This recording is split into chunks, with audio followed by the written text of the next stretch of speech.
Hi, good evening. It's Ellen Lewis from Crazy for You, and I am so happy you're here tonight because we have a really, really fun episode this evening. I have Janis Ficker from Queen City Yarns, who is just a wonderful, wonderful hand dyer in Queen City, North Carolina. Her company has long been known for beautiful yarns with clever, fun, playful names and beautiful, interesting fibers. And they have just so much cool stuff going on. And I know you're all here to hear about Coleman, their newest fiber. So I'm super excited to share that with you. So let me go ahead and bring Janis on. All right. Hi, Janis. Hi. So nice to have you. Thanks for being on the show. Absolutely. Happy to be here. It's been forever, right? I mean, I think the last time we were talked face to face, well, in person, was at Crazy for You's Oktoberfest in October 2019, right? Sure. That sounds about right. I don't remember. I remember being there. I remember Janice was there. Oh, that's right. But that's really all I remember. Oh my gosh. Yes. So, Janice, your stuff has been featured in a lot of Tanis's designs, and other designers have designed with your yarn, right? Yeah. So very cool. Yeah, we love working with designers and absolutely love working with Janice. She is a good friend and yeah, she's a lovely person. She is. So we have a couple of my favorite people. We call ourselves the Annises. Her name is spelled the same way. Yeah. With a T. So. I like that. Janice and Tanis. I like it. Cool. So, hey, Sandy. Hey, Eveline. And Gail Bennett. You'll just be pleased to know that Gail just bought out all of the linen skirt Coleman that I had on hand. So I'll have to reorder that. Awesome. Glad you guys are loving Coleman. Yeah, so far I'm excited about it, and we've only had it like a week, right? Yeah, I mean, I think I told you the other day when you and I chatted, we sent it out to I think 12 stores initially, picked it up, and 3 have already placed reorders. Absolutely. So moving quickly. Well, I can see that. Absolutely. I just started knitting with it. But let's go back and just share a little bit about you with everybody. So what is your knitting journey? When did you learn? When did you fall in love with knitting? So yeah, it's actually an interesting story. So my background is architecture. I went to Savannah College of Art and Design and did architecture there. So the architecture kids on campus tend to be, in all honesty, the most conservative on campus. SCAD is a very eclectic place, let's put it that way. And so I was surrounded by this just incredibly creative community that I loved in school. And then when I graduated, I eventually ended up here in Charlotte working for an architecture firm, doing, in all honesty, my dream job. In college, that is what I was doing, is exactly what I wanted to be doing. And unfortunately, I found that it really wasn't what I thought it was going to be. My life was not nearly as my day job was not nearly as creative as I needed it to be. So I was looking for an outlet. And I started doing pottery. There was a little pottery studio across the street from our office, and I started doing that one night a week with a friend. And I did that for probably a couple years, and I just never got any better at it. My boyfriend, who is now my husband, said to me one day, he was like, "Why do you always make the same bowl?" I'm like, "Because that's all I can do." So there was a woman in our office named Reba, and all of you knitters are going to gasp when I tell you this Reba story. So get ready for the gasp. I'm waiting. So Reba would secretly knit in the office under the conference room table while she was on the phone for conference calls. She designed schools, obviously required lots of conference calls. So she would secretly knit. And I said to her one day, "Reba, do you think I could do that?" And she said, "Yeah, and I ain't teaching you." Have you ever said that to a prospective knitter? Well, no, I own a yarn store, so no, that's not in my vocabulary. Right? But I think in all fairness to Reba, in all fairness, and I say this all the time, people come in and they'll be like, well, my mom tried to teach me when I was 10, or my grandma tried to teach me. Just because someone can do something doesn't mean that they can teach it, Yeah. right? I mean, and clearly Reba was introspective enough to know that that was not among her gifts. Not something she was willing to take on. Well, you did learn though, right? I did. Not from Reba. Despite Reba. So there was a small yarn shop, basically in the opposite direction of the pottery studio. The pottery studio was this way, the yarn store was this way between our offices. So I went over to the yarn store and they were much happier to help me. Well, that's their job. That's their job. So yeah, I learned how to knit basically by teaching myself and then leaning on the ladies at the yarn store once in a while. Back in 2005. And then it then evolved into a podcast. My friend Ann and I did a podcast that we loved doing. And then from the podcast and eventually became dyeing yarn.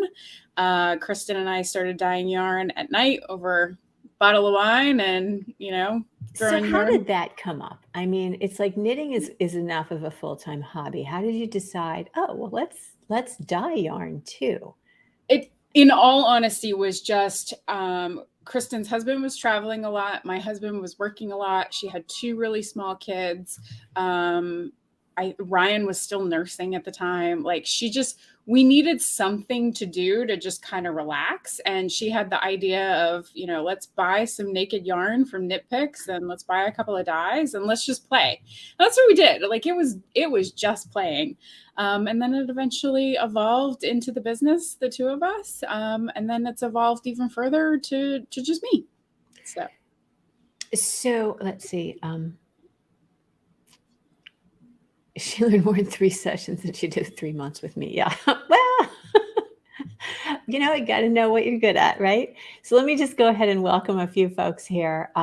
Hey, Karen. Hey, Polly. Gwen, nice to see you. Hey, Alberta. That's B. I haven't seen you in a while, so it's nice that you could join us. So the dyeing, that was good, and you liked that. And do you still find that you have time to knit? No. It's like you'd have so much more time to knit if you weren't dyeing the yarn. Just like if I didn't own the yarn store, so much more time to knit. Yeah, I mean, when we are big on samples, we have lots of samples. So every time we're at a festival, I'll have customers say, "Did you knit this? Did you knit your sweater? Did you knit that? Did you knit this?" And I'm like, "No, we got amazing sample knitters that we farm that out to." Just unfortunately don't have the knitting time that I used to have. No, I get it. I will say I did a couple years ago. I kept a journal and my goal was to knit a minimum of 15 minutes a day. Just 15 minutes. Right. Not overly lofty goal. Nope. And I made it every day that year except for 2. And I really need to reinstitute that rule. But yeah. Yeah, I think that's important. That kind of, even if it's just 15 minutes, I mean, I think that's huge. Whether, I mean, I was talking to Kira Conlon the other day about, she meditates and she's like, you could just do it for 3 minutes. I'm like, I'm not sure I could do it for 3 minutes. Can we try 1 minute? There you go. Maybe 1 minute. Yeah.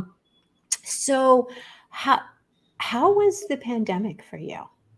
Was that just like the worst thing ever, or were you prepared? And we were not the least bit prepared. Well, I say that, and we did have, we were prepared in some ways. We had left Etsy. We had our own website, and we could really do whatever we needed to do on the website.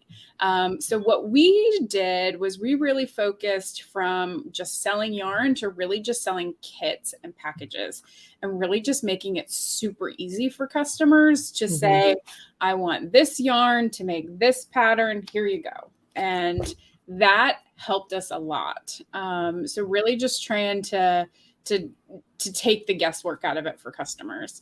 So that was really our big pivot. And then the other thing we've done is we've gotten good at this. Oh yeah, the podcasts and Yeah. So we, for a really long time, had a place on our website where you could sign up for virtual shopping. Like you could get on my calendar and I would pop into FaceTime or Zoom or whatever you had signed up for, and we would shop for color. So we've done lots of virtual shows, some to varying degrees of success. So we've got lots of equipment. Like if you could see what's around me here, we've got lots. Your color looks really good. I can tell that your lighting is good. We've got lots of lighting. We've got all kinds of things. We've got a light box that we can set up and set up a second camera so you can actually see into the light box. So yeah, we've gotten really good at selling yarn over Zoom, which is certainly a huge trial and error. But who'd have thought, right? Who'd have thought? Who'd have thought? So back in 2019, you had just introduced Berry Hill, which was special because that was a yarn custom milled for you. Yes. Right? Do you want to talk about that? Well, so before we talk about that, I want to back up kind of 2.5 steps. So when we launched Queen City Yarn, we, like many indie dyers, were really limited to where we could get yarn. There are only a very small number of places where indie dyers can purchase undyed yarn at wholesale cost in bulk. So you'll notice a lot of us have really similar bases. And that's because we're all getting them from the same few places. So we really wanted to, one, start off being really good at that. And that's where our whole company philosophy of hand dyed and coordinating tonals comes in. So our website is built around that. Our booth, if you see us in person, is built around that. Our kits are built around that. Our wholesalers, we encourage you to build your display around that. So we started there. And then our second step was we wanted to do something to set ourselves apart from all of the other indie dyers. Because there's a whole lot of us out there, to be honest. So we talked about 2 different things for that. One was custom milling our own base. And how would that work? What would that look like? How much of a commitment would that be? There was a lot of unknowns about that. So that was one way we could go. The second way we could go was to really embrace the fact that we are a Southern company and find a summer yarn.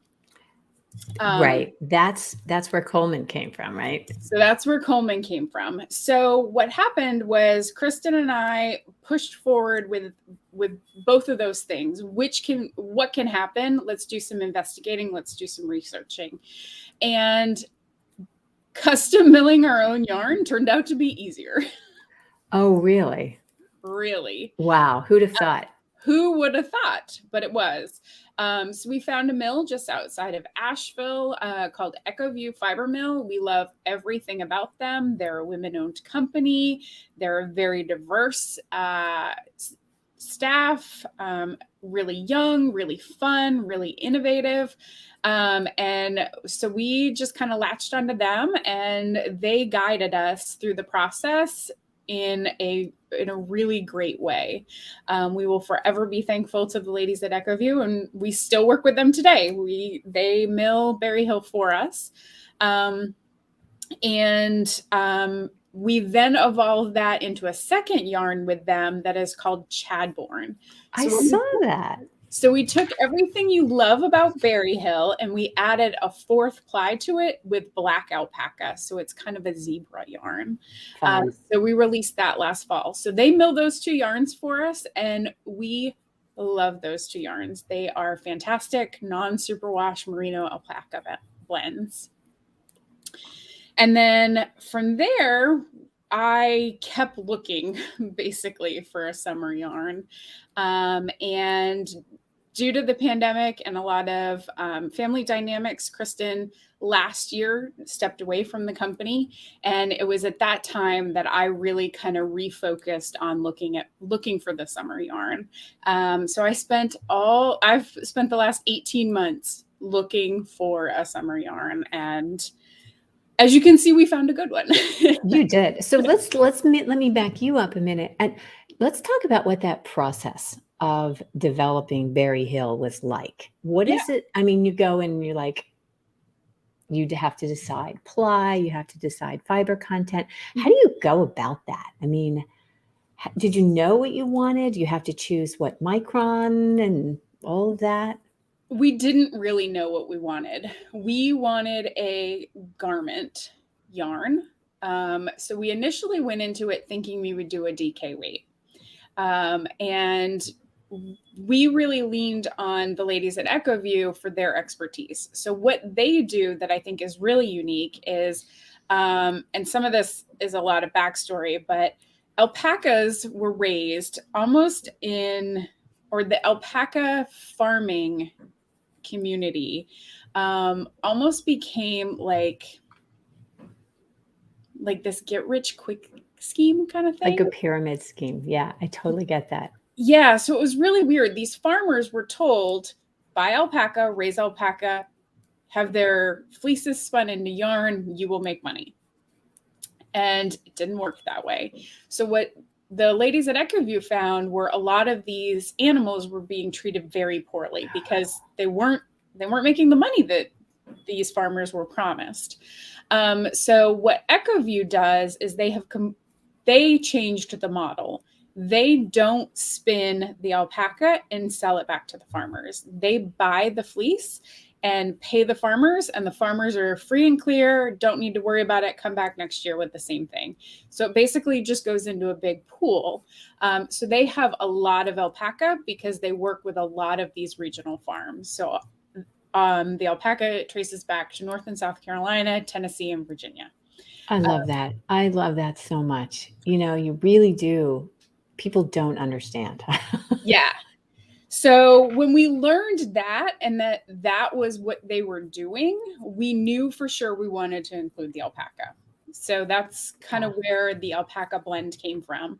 And then our merino is a US based. And again, that's coming from a big pool that is sourced here in the States that they get part of. And like I said, originally we wanted to do a DK weight, and unfortunately the spinning process and the price point just really made Berry Hill for a garment at a DK weight really just incredibly expensive. Mm-hmm. So that's where we also changed Berry Hill from 100-gram skeins to 50-gram skeins. Oh, did you? Okay. You may remember it was originally 100-gram skeins. And because it's so great for color work, we didn't want you to buy 100-gram skeins and then be sitting on 75 grams of it. Like, that's just silly. So that's where we went to the smaller skeins. We were able to adjust the price point on it at that point and really just made it more economical for the knitter. So that, and like I said, we really leaned on the ladies at Echoview for that guidance. They humored us with the DK. And then once we, got a little further into the process, we knew it just wasn't going to work. That said, Chadbourne is a DK weight, but it's 100-gram skeins, and it's a very different yarn. It's a very different color palette.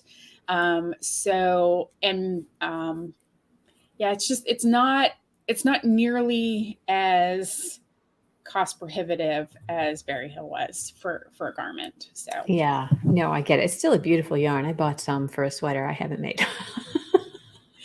Yeah. Like I said, we love Berry Hill. We've got a lot of wholesalers that carry it. Because of the pandemic and because they are such a small facility, the mill is just really backed up. So we have another shipment coming in in July that is already sold. Our wholesalers have already claimed it. And then the shipment behind that in August will be for us for the fall, and then for anybody else that wants to get some for the fall. So we've been out of Berry Hill and Chadbourne since February. Oh my. So I have to share this comment with you. This is Rita. She's the one who got the bless her heart I had you send ahead. And she's down south knitting on hers. So, hey, Tracy, hey, Jackie, Rita, hey, Carolyn, nice to see you guys. So, okay, so let's talk about Coleman. Coleman is So it's brand new in the shop. It's silk and linen. And, you think linen, silk, you don't think very fun to knit, but this stuff is beautiful. How did you go about deciding? So it's 65% silk, 35% linen, and it's applied construction, lots of plies. Yep. And hand dyed. Beautiful. It's just beautiful. I'm finishing this row so I can share share my swatch. It's a small swatch. It wouldn't count as a custom fit swatch, everybody. So don't at me. I'm going to share this real quick.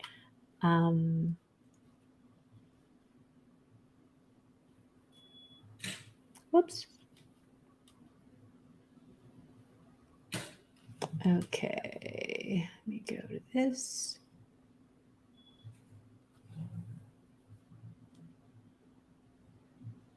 So this is the cherry blossom color. Can you see that sheen? I mean, it is just lovely. I've got this on a 4, so this is a pretty tight gauge. Yep. But I always start a little tight, and I thought, since it doesn't have a ton of elasticity, I wanted to do that. But let's talk about it. Let's talk about this yarn. Yeah, so we, like I said, did scoured the planet basically looking for a summer yarn, and unfortunately linen, so we knew we wanted either a linen or a silk. We wanted something, as I was reaching out to people, I would send a plant and an animal emoji. I'm like, how can I get these two things together? So we kind of knew we wanted linen. I love linen. I personally love Sparrow. That is a fantastic yarn. I love working with that. And you've carried Shibui's linen. What is that base? Reed. That was Reed. But that's a chainette construction. That's a very different. Okay. So that's a fingering weight chainette construction. Okay. With, almost no structure. You think of linen as having a lot of structure as a yarn, but they had gone in the other direction. So they took like a one ply. And I don't mean single ply. I mean, like when you have a one ply of Noda, right? That was chained in. And so it was a extremely drapey yarn versus something like a Louette linen, which is more structure. You know what I'm talking about? Yeah. Yep.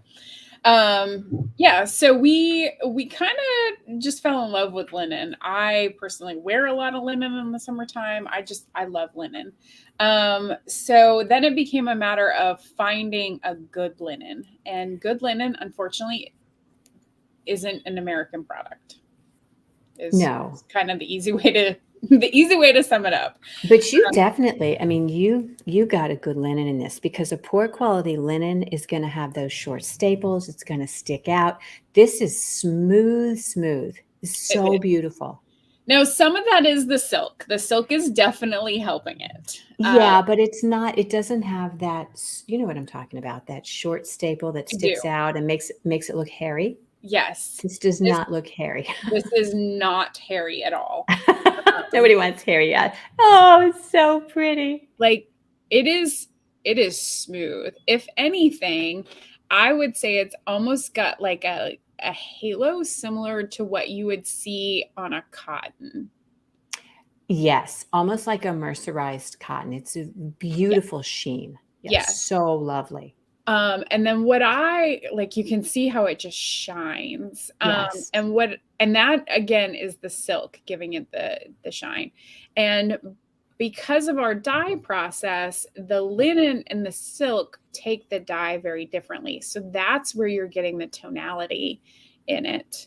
So you'll get some darker and some lighter spots that you can kind of see more in the garment here. So you can see that there's a good bit of movement in the color. So yeah, it's so lovely. I'm going to share with you guys this picture of all the colors. I mean, look at that palette. Isn't that just lovely? The palette is like really, really soft. It I is. think this one right here comes out in the picture a little brighter and deeper than it is. So yeah, you can kind of see it in line here. It's not look at as, that. Beautiful. So the color palette really came from the fashion industry. We really wanted Coleman to be about garments. Our focus really is garments. Kristen and I are both garment knitters. And so you'll notice very much with Coleman, Berry Hill, and Chadbourne, our focus for them is garments. So really looked and did a lot of research in the fashion industry and saw obviously some pretty common color trends among lots of brands. So we really wanted the color palette to mesh very well with your store-bought summer wardrobe. Right. That then can also include some handmade wardrobe as well, and work together quite seamlessly. So yeah, that's where the color palette came from. It's brilliant. Yeah, I mean, you definitely. So we had Trisha Malcolm here a week and a half ago, and she was showing, the Pantone, and yeah, it's spot on. So that's one of the things I always tell people in the store who don't really, maybe they're new to yarn store yarns, is that yarn store yarns are part of the fashion industry. They're not part of the craft industry. Yes. You're not getting the kinds of sophisticated fashion oriented colors at your craft stores that you're going to get. Quality aside, the colors are just not there. Yeah. And to develop those colors is expensive, and they're so seasonal. It's not like, it's just a totally different animal. Yeah. So we do have plans to expand the color palette. So this is definitely going to be more of our spring summer line. But we do want to include some more fall oriented colors and expand the line. And very similar to how we started with Berry Hill. Berry Hill started with a really limited color palette and then has just kind of evolved over the seasons, as we've wanted something personally, or customers have asked for something specific. For those of you who look at can you pull up the Coleman color palette again? Yes, I can. And then I'm going to ask you a question. What color is missing? What color have I gotten so many emails asking yellow for? Exactly. Yeah, there's no yellow. There's no yellow. I am well aware. Yellow is kind of having a moment these days. You know that, right? And I personally love yellow. So what kind of yellow do you think you'll put in there? Like a butter yellow or a sunshiny yellow, or it'll pineapple yellow? Pineapple yellow. I'm looking at this little pineapple motif. Is it a lemon?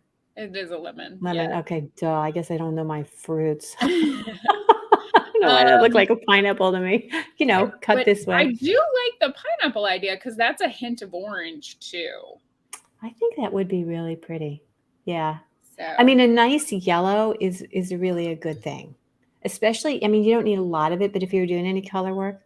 But honestly, I think that Coleman is not just a spring summer yarn. I think this is an all season yarn for people who live in mid-Atlantic and below. Absolutely. You're going to wear this all year round. Absolutely. You can wear it, all of the samples and the garments that we've really pushed so far have really been more summer seasonal. So no sleeves, cap sleeve, short sleeve kind of garments.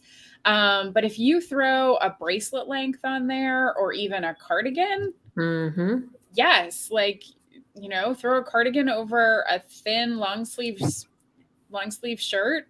That's gonna be enough warmth for most of us kind of in this region for most of the winter.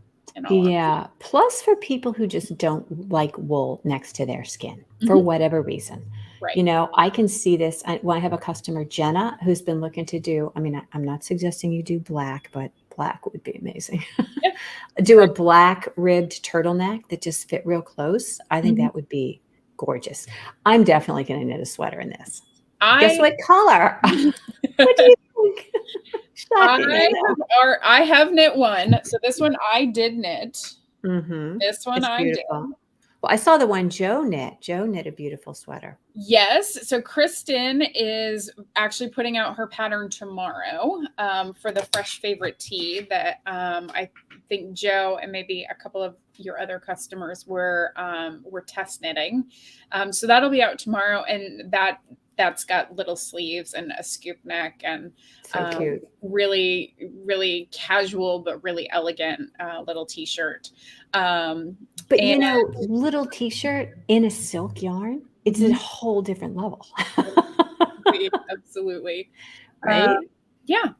So let's look at the patterns that you pulled, because I just wanted to tell you that Janice pulled a Ravelry bundle, and you can find her on Ravelry, Janis Ficker, and then you can just go to her favorites and creep on her account. Well, so there's actually, so there are two, right? There are two. So I have one personally, and then the one you're linked to is the one that is part of, so you're actually in mine. Okay. Okay, so B just asked a question. What is the pattern that you just held up? Is that one of Kristen's designs, or is that? No, this is actually a Barocco pattern. This is called Perrin, Perrin, by, I believe, Amy Christophers. Cute. All right, so let's go ahead and look through is this the right one? Should I be here, or should I be someplace else? Let me get to the other one and send you. If I put it in the comments. Okay, can I put? So I'm just going to scroll through Janice's personal page of favorites for Coleman because I think these are gorgeous. Love this sweater. A lot of them are the same. Yeah, sure. I knit that one too. That is a beautiful sweater. I think we've had a couple customers knit this. It's a beautiful sweater by Von Hinternstein with this lovely little detail at the shoulder where the short row shaping happens. This would be lovely in the Coleman. Okay, I'm looking for the comments that has your, let's see. I haven't sent it yet. How do I? Oh, okay. So just copy, go up to the Ravelry bundle, and then just copy what's in the URL up here. I don't see like a chat box that I can. Can you do that you can't do it in the comment? Yeah, you can, can't you? I can private chat you, but I can't. All right, go ahead and do that. Comments.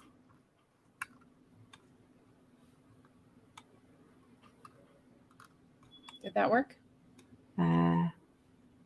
Let's see. No. Just tell me where it is and I'll go and find it. So it's Ravelry.com/bundles/Coleman. Ravelry.com bundles/Coleman. And then dash the number 3.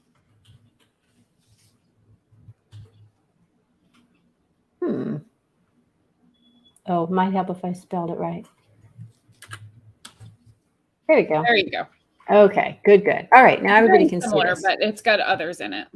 Okay, so do we start at the top? Do you have a favorite? Do you want me to go to? Do I have look at that. Isn't that cute? I think a lot of people would like this. Yep. So that's cute. This isn't, is this Isabel Kramer? Yep, it's an Isabel Kramer. So that's cute. Andrea, are you watching?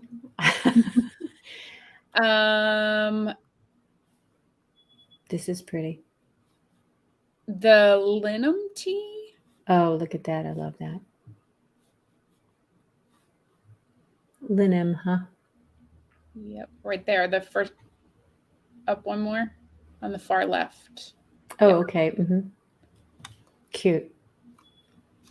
All right. This is by Bristol Ivy. That would be a really great one. Tell me why you like this one in particular. I like the texture at the top. And something that is pretty common among all of our samples that we do is we try and pick patterns that look much harder than they actually are.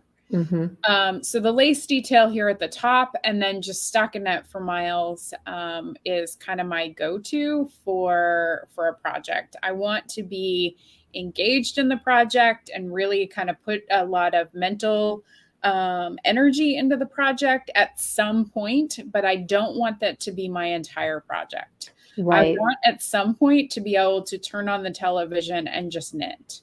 Is this and just knit? This doesn't have any shaping, right? This is just like two rectangles, right? That is probably just two rectangles. Yeah. So this would be super, super easy. You could do anything up there at the top that you wanted, right? Yep. That's a cute one. Yeah, I agree with you on that. I don't knit to impress anybody or to challenge my brain. I like this one. Yep. I like her designs. I love that she's so size inclusive. This is really cute. Yep. And you can make that as long as you wanted. Yep. Just make it a little longer. Right? You don't have to make it cropped. Nope. Now, that said, I was very anti-crop sweater until a couple of years ago. Kristen knit the Scotch Broom tee by Woolen Pine, and it is super cropped, and I wear that over a couple of my linen dresses all summer long. It's super cute. Yep. So that's cute. Yes. Whoops. Yep. So, and hers is super cropped with my kind of umpire waist dresses. It just barely hits the pleats on it. It's such a great look, you know, and I love to see it on a variety of bodies because I think a lot of people think, oh, I can't wear cropped. And that's just not true. You just have to, you know, you have to pick the right length for you. And I think a lot of it is about styling. Yeah. So if you click on that rift, that's, I mean, they're doing kind of the same thing there. Right. Again, that's very cute. That's Jackie. But I mean, so the Scotch Broom that Kristen made very much hits me just like that pink dress, that yellow sweater over that pink dress. And I love that look. I wear it a lot in the summer. Very cute. So that's a cute one. Yeah. So don't necessarily be afraid of crop. Agreed. Agreed. With the right styling, it's very elegant. This is pretty. Yeah. So Perrin, there's a couple here that are Barocco patterns for the Barocco Xena. They have done a lot of pattern support for that particular yarn, and Coleman is a great substitution for it. So. I don't think this isn't for the Barocco. Is that pattern? This one isn't for Barocco, is it? That one isn't. It. Yeah. There were a couple. I know that they did. Yeah. This is the one you were asking about. That's this purple one. Yeah. Yeah. So that is cute. You have some resting rows on that. Yeah. And with the silk, it's definitely on a different level. That's really cute. Yeah, I really like that top. You're definitely a top down in the round girl, I know. I'm going to say I really like this one, which is Kim Hargreaves, because she's my go-to girl. That would be really cute in this too. Yep. Where is that? That's in the book Indigo. Yeah, I definitely prefer top down. Mm-hmm. Um, Let's see what else. This is cute. I haven't knit a cropped thing. I think I need to. mhm. That would be really cute over the same dress. Mm-hmm. And then the Hohi black tank top, the staple linen tee, or the staple linen top, that black one. We do have a sample of that made out of clay. Cute. And that little tank top has sold so much Coleman, I can't even tell you. We need that. I think How that's cute is that? gorgeous. So cute. So cute. So I unfortunately don't have the sample with me to show you guys, but So and that's ours is obviously not nearly that sheer. right. She's using what, a fingering weight linen or 100% linen? Let me click on it real quick. She's using a sport. And she didn't do any trim but around the armhole there. nope. So she's doing a sport at 21 stitches per inch, so it's a pretty loose gauge. So this gauge that I have on mine, I should measure it real quick here. But that's really cute. And I'm finding that, you know, because neither silk nor linen has any elasticity, you don't get a lot of curl. So you have the luxury of not having to put the trim on there if you don't want to. You know, so that's super cute. Let's see what else. And then tell me in the comments if you would knit that. Would you knit that black one? This one. Would you knit that? Tell me in the comments. I think it's gorgeous. Like I said, it's sold a bunch of yarn for us. And then as far as washing Coleman, so I am telling everybody. Yes, let's talk about that. Yeah, so I'm telling everybody to wash it in the washer. Wash it on either your hand knit or your gentle cycle, whatever you have. Don't feel like you need to wash it alone. Like if you're throwing in undergarments or that kind of thing, go for it. Throw it in there and then put it in the dryer. Wow. Okay. And what happens? Does it relax? Does it tighten up? Does it bloom? It gets so much softer, just like your linen summer clothes that we all love, that just get softer the more you wear them and the more you beat them up in the dryer. This does the exact same thing. Okay, we're getting a lot of love on the Hohi top. So Sandy, yes, absolutely. Sharon, yes. Monica, yes. Tracy, yes. Okay, she says a different color. B, yes. What color would you do? Let's look at those Coleman colors again real quick. So our sample is knit out of clay. Okay. What color? Tell me in the comments what color you would knit that in. Yeah, duh. For me, I know that. I've already pulled the yarn. So so our most popular colors. Yeah. Hang on. Those three. Okay. So Caribbean rose or cherry blossom. I literally can't keep in stock. Smoke. No, what is that? Seersucker. Seersucker. Can't keep it in stock. Every time I dye somebody calls and needs more.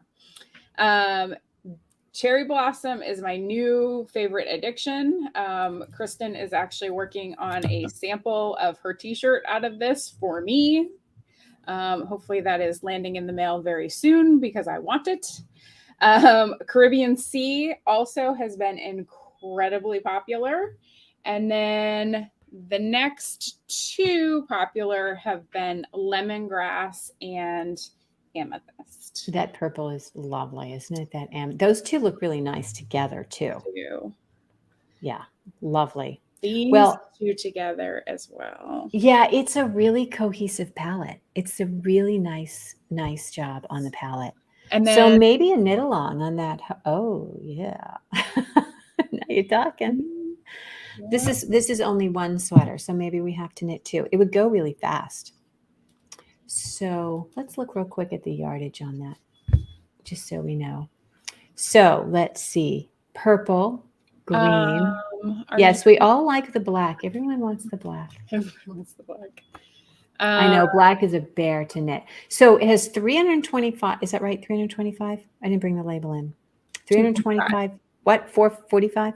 245. 245. Okay, 245. So if you go to our website, if you go to queencityyarn.com, right on the homepage is a link to Coleman sweater kits. These are kits that we actually put together for a virtual event that is still in the recorded phase. And in there, what we've done is we have simplified all of these, not all of, but the 5 patterns that we're really concentrating on. And one of them is the staple linen tee. So that's cute. So but I also have it in stock at the shop. Right. But no, what I want you to look at is the chart. Oh, okay. Yeah. In there, we broke down the chart of what sizes need how many skeins. So you don't have to do the math. Oh, okay. Yeah. So that would be very cool. But definitely have this in stock. And I'm going to place an order for, I need more of the white, more of the pink, more of the purple. So most of them take probably like 3 or 4 skeins. So for Sandy, it's going to take 3. So for bust measurements, 32, 36, 40, and 44, you need 3 skeins. Right. See, that's most of them. For 48, 52, and 56, you need 4 skeins. I think that's brilliant. And then for 5 skeins is for sizes 60 through 68. Nice. So. And that's top down too, isn't it? Or not? I think that's bottom up. I don't know. We had a sample knitter to that one. Yeah. So again, we're going to look at this in terms of how much ease you actually want. If you are knitting this, you remember that you don't necessarily want to make something that's 2 inches larger than your full bust, because then it is going to hang on you. You're going to want something that has a little bit of negative ease. So the pattern actually calls for 0 ease. Yeah. So I would make it pretty true to size. And the other thing about this is, because it is a silk linen blend and it doesn't have any memory, it will stretch a little. It will kind of grow. Right.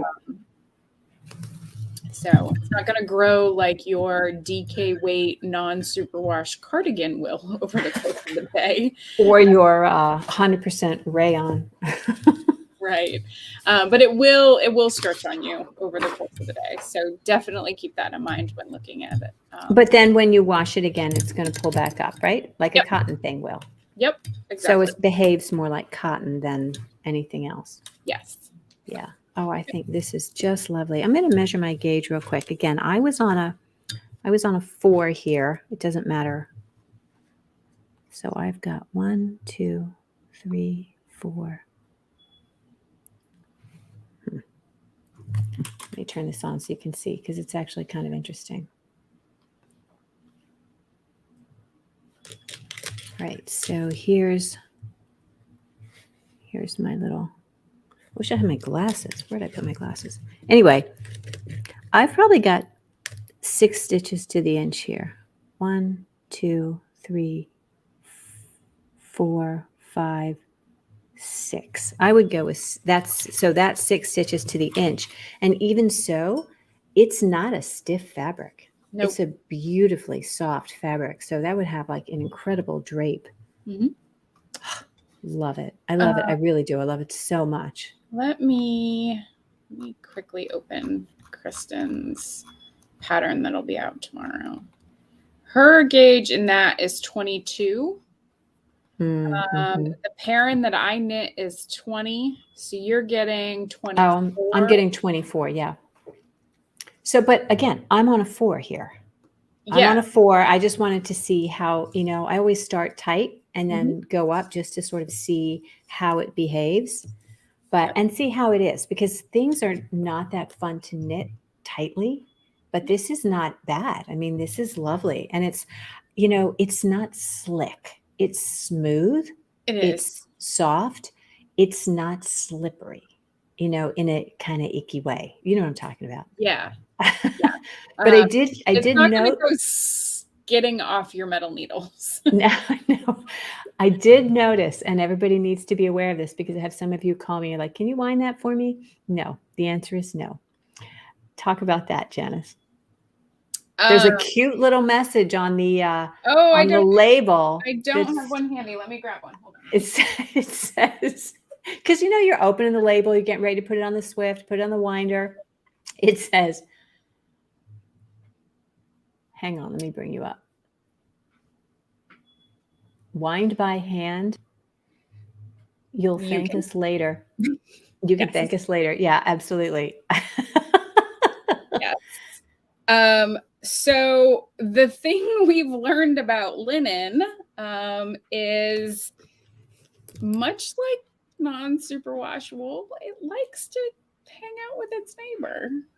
I would certainly not say that it's felting together, but it is having felting-like properties. Is that what you mean? I thought it was because the center of it would fall out and it would tangle.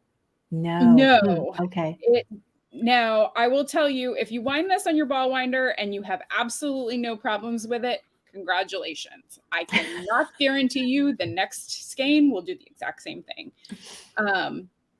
So yeah, what's happening is the linen is kind of just, it's not tangled. I promise you it is not tangled. No. But the linen does kind of almost felt together, and it doesn't come off your Swift nicely. And especially if you're using an electric ball winder, you're gonna run into problems if those fibers are really kind of sticking together like they have been. The other thing too is linen gets softer the more you handle it, the more you work with it. So making yourself a little hand wound ball, you're gonna feel it soften up as you work with it. That's a brilliant point. So yeah, that's a brilliant point. And it's strong when it's wet, so you don't need to worry about washing it. Yep. I love that. I mean, how many luxury garments, silk and linen, can you throw in the washer and the dryer? Yeah. Right? I mean, right? I mean, I don't want you to like blast them. No, but washer and dryer. But you don't have to treat it like a baby, No, absolutely not. Yeah. I would, for those of you who have hand knit socks, I would treat it like you knit your hand, like you do your hand knit socks. Use them, wear them, enjoy them, and then wash them and hang them to dry. Now, like I said, I think throwing this in the dryer on a really low heat setting and letting it kind of beat against the side of the dryer and get softer and softer, you will enjoy it, I promise. I think too, just before it's completely dry, taking it out and laying it flat, because you don't want it to dry in there with a crimp, Yep. So I would dry it a little bit just to soften it and then take it out and let it finish flat. Yeah. Oh, Lori, so she's very rough on her hand knit socks. Good. Do it. They can handle it. I promise you. They're not delicate little flowers. No. So we're excited about, we have a fresh crop of no-DOS sock in the shop. Beautiful stuff. And we have the Coleman, all the colors in stock. Actually, that's not true, because Gail just bought the white. So I'm going to need to order more. We can do that. Bring me another round. Yep, absolutely. And then we will do, we'll do a knit along on this staple linen top, because that's cute. And we're just finishing Magnolia, and we're all kind of done with that. There you go. So this would be a fun little quickie for, June. Yeah. And I will say our sample knitter, the one that knit the staple linen to you, she's not your average knitter. She is a very, very advanced knitter. Sure. She knit that in a weekend. So it is a relatively quick knit. Well, 3 skeins is just under 700 yards. Yeah. So if you think about that, I mean, we did the math. It takes a solid knitter about 2 minutes to knit a yard of yarn. There you go. You could do it. And you're getting 24 stitches per inch, right? On a 4. Yeah. Okay. So this pattern calls for a 4 at 21. So yeah, I would need a 5 6. Yeah. 5 or 6. Yep. So, But again, and that's the other just thing watch. too. We love about this. You're knitting garments on somewhere between a 5 and an 8 on a DK weight yarn. Like those are fast projects. Absolutely. Especially when you don't put sleeves on. Even better. and might I also add, there's no picking up stitches. Yeah. Actually, there is picking up stitches on the collar. Oh, on the collar, but not on the armhole. I might actually, because I don't like the armhole to stretch out, I might pick up and work one, pick up and bind off around the armhole just to keep it in place. That's just me. If we do a knit along. Is do a little I-cord on there. You could. Yep. Also a really good look. That would keep it nice and tight. So that's what I'll be swatching for. I'm excited. Thank you. Super fun. Yeah. All right. So what's next for Queen City real quick before we go? What is next for Queen City? So we've got a lot of in-person shows coming up. We've got 3 or 4 more shows to kind of round out our summer. And then we've got some fall shows. We will be at the Indie Untangled event at Rhinebeck. And then we'll be at the Black Mountain Indie Extravaganza SAF weekend. So I think that's pretty much our fall. You're not going to H&H. We're not going to H&H. Okay. So next time. We have another event that weekend that we were already committed to. Yeah. So what's next in terms of do you have you're going to do new colors for Coleman? Yep. So we're going to expand the Coleman color palette. Yay. The Chadbourne color palette is currently only 3 colors plus an undyed. So we'll be expanding that. So we will continue to focus on Coleman for several more months, probably through kind of mid-August. And then start moving back towards Berry Hill and Chadbourne, and really focusing on those for kind of more winter garments. And like I said, expanding the Chadbourne color palette will be something we're definitely doing for fall. And then we've got our Advent calendars. Those are coming. Those are super fun. When does that go live? Those go live next Friday. Nice. So, if you like Advent calendars, Queen City's got one coming up. So I'll give you a little spoiler. So are you a Hallmark Christmas movie girl? I'm not. I'm sorry, but maybe a lot of you know the genre though. Absolutely, 100%. That is the theme. Oh, so cute. I think that's sweet. I mean, I watch them. I just couldn't call any of the names of them. Oh yeah, no, I don't think you're supposed to. So our graphic designer Hannah is really kind of leading the charge on this, and Hallmark produces 20 plus of those movies every year. Oh my God, really? Wow. That's why you don't know any of them. Okay. I was just I don't know. I mean, you're going to ask me the actors, whatever. No. I don't have the answers. No, there's 20 plus of them every single year. Now, granted, they all follow one of 4 plot lines. Right. There's... But yeah, girl leaves husband, comes home, finds a high school sweetheart who's just, his wife is just whatever, never married. Hates Christmas. Right. Yeah, of course. Mm-hmm. And the kid needs a bicycle or whatever. Yes. Exactly. But they're sweet. They're sweet. Yeah. They are. They're super sweet. They're super cheesy. But that kind of hometown wintry feel is what we're going for. I like it. So it'll be fun. I like it. We had Allie Pleiter on. She writes cozy mysteries, cozy mysteries. It's the same kind of thing, It's nice. I mean, and if they're well done, they're really a nice read. They make you feel all warm inside. So yeah, good. All right. Well, it's been out Friday, and then actually, what we have so those are out next Friday. This Friday, what we have coming that you will be getting an email about probably tomorrow is we are bringing back our rainbow kits. So we do a 6-color rainbow that is just absolutely beautiful. So we're bringing those kits back for Pride Month. So those are going to be available for pre-order for us as well as for all of our wholesalers. So you guys can stock up on those rainbow kits.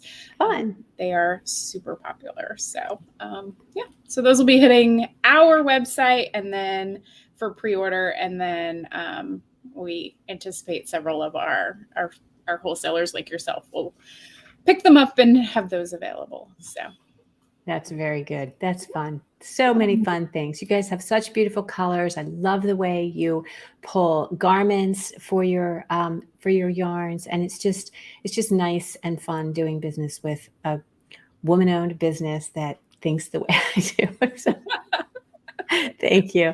Thanks for being on, and thank you guys for being here today. I really appreciate it. And I look forward to, lots more Coleman, and maybe I'll ask you to pop into our knit along. Yeah, absolutely. I'd love to pop in and see them. Yeah, that would be great. Okay, so that's what I have for you tonight. Thanks for being with me. If you enjoyed this, please give it a thumbs up or a like. And if you're not already a subscriber, please subscribe. So we'll talk soon. Thanks so much again, Janice. We'll talk soon. You're welcome. Thanks for having me. Yep. Bye.